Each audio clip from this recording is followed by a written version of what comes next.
ойымша бұл қазақстан тарихы мүлдем керегі жоқ. Мен де солай ойлаймын. Осы жылдарда үйреніп, тұлғаларды есте сақтау сонда қиын. Дұрыс айтасың. Өткен барлығы кетті ғой, не қайталау керек? Соны айтам. Не керек маған бәрі? Емтиханда да кездесетіндері жартысы кездеспейді ғой.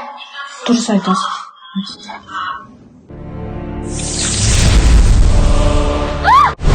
Уа ұрпағым, тарих жай ғана өткен күннің әңгімесі емес. Ол халықтың жаны, рухы, тамыры. Өз тарихын білмеген ел әлсіз болады. Ал өткенін таныған ұрпақ болашағын нық қадаммен құрады.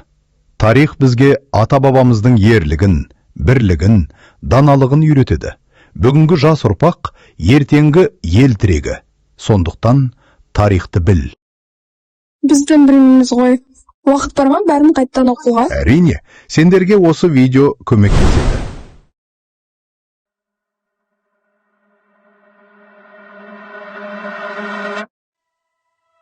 Тарихымызға ең қатты әсер еткен оқиғалар. Климаттың өзгеруі. Тарихымызға ең қатты әсер еткен ол климаттың өзгеруі. Біздің заманымызға дейін 2000-3000 жыл бұрын қазіргі Қазақстан жерінде климат өзгерген. Одан кейін көшпелі өмір салтын ұсынатындар одан сайын көбейді. Нәтижесінде тайпалар пайда болып, кейін мемлекет дәрежесіне жетті. Көшпелі өмір салты толықтай қалыптасты. Ол кездегі салт-дәстүрлер бүгінгі күнге дейін жетті. Талас шайқасы. 751 жылы әлемде ең үлкен екі мемлекет болған. Бірі Тан империясы, яғни Қытай, екіншісі Аббас халифаты, яғни Арабия. Қазақстан жерінде ол кезде Түргеш қағанаты және Қарухтар болған. Түргеш қағанаты арабтарды жақтаса, Қарухтар сол кезде Қытайды қолдаған. Қызықты факт, Қарухтар сол кезде әлі мемлекет дәрежесіне жетпеген еді. 751 жылы Талас өзені бойында қазіргі Қазақстан мен Қырғызстан мемлекеттер шекарасында арабтар мен қытайлар арасында 5 күндік шайқас болады. Қарухтар шайқас кезінде қытайлықтардан кетіп, арабтар жағына көшіп келеді. Нәтижесінде арабтар қытайлықтарды жеңеді. Сол кезден бастап ислам діні тарала бастайды. Осы дін тек қана Қазақстанда емес, бүкіл орталық Азия бойынша танымал болады. Тіпті қазіргі күнге дейін ислам Қазақстандағы ең негізгі діндердің бірі болып табылады. Шыңғыс ханның саясаты. Тарихымызға өте қатты әсер еткен тұлға Шыңғыс хан болып табылады. Шыңғыс хан тек қана Қазақстан тарихын емес, бүкіл әлем тарихын өзгерткен болған. Ол тіпті көптеген ұлттардың генін және сырт келбетін өзгерткен. Бұл Шыңғыс ханға дейін әлем картасы, ал бұл Шыңғыс ханның саясатынан кейін әлем картасы.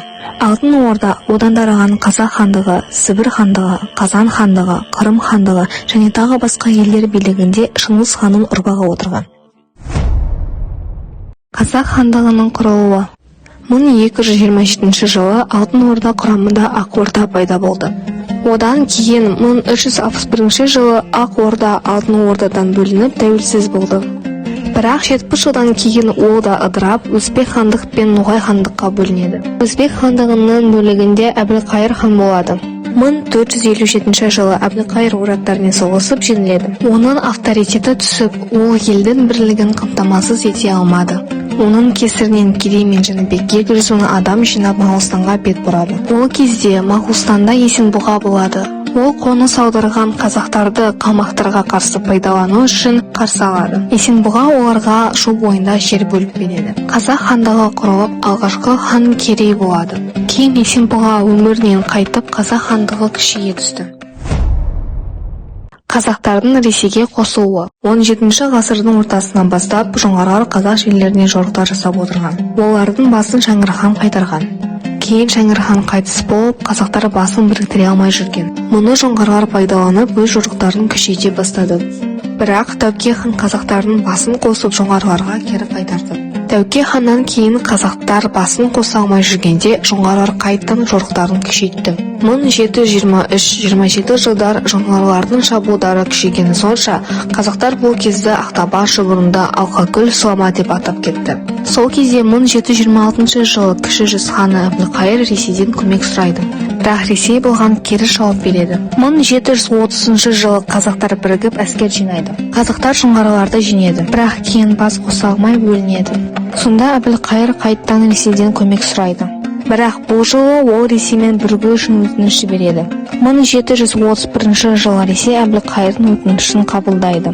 Кіші жүз Ресейге кіргеннен кейін қазақтар бөлініп, жоңғарлар қайттан жорықтарын күшейте түсті. Осы себептен 1740 жылы орта жүз Ресейдің үстемділігін мойындайды. 1741-42 жылдары жоңғарлардың жасаған шабуылдары Ақтабан Шомбырындыдан кем түскен жоқ.